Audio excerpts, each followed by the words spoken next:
லைஃப்ல நேர்மையா இருந்து என்னடா சாதிச்ச அப்படின்னு கேட்குறவங்களுக்குலாம் நான் ஒண்ணு சொல்றேன். அவன் நேர்மையா இருக்கிறதே பெரிய சாதனை தான்.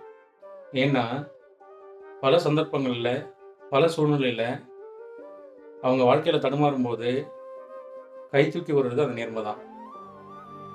வாழ்க்கை ஒரு வட்டம் வட்டம்னு சொல்றாங்க.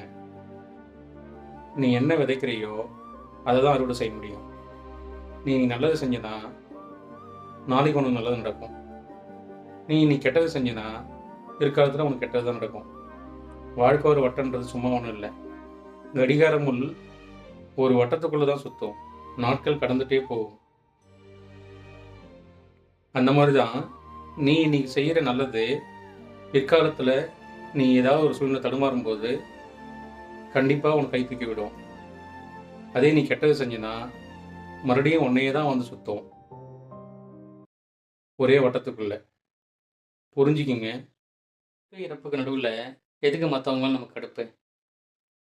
அப்பளம் போல் நொறுங்கிய கார்லேருந்து மீண்டு எழுந்தவங்களும் இருக்காங்க. சைக்கிள்ல போய் தடுமாறி கீழ விழுந்து இறந்தவங்களும் இருக்காங்க. வாழ்க்கை ரொம்பவே சின்னதுங்க.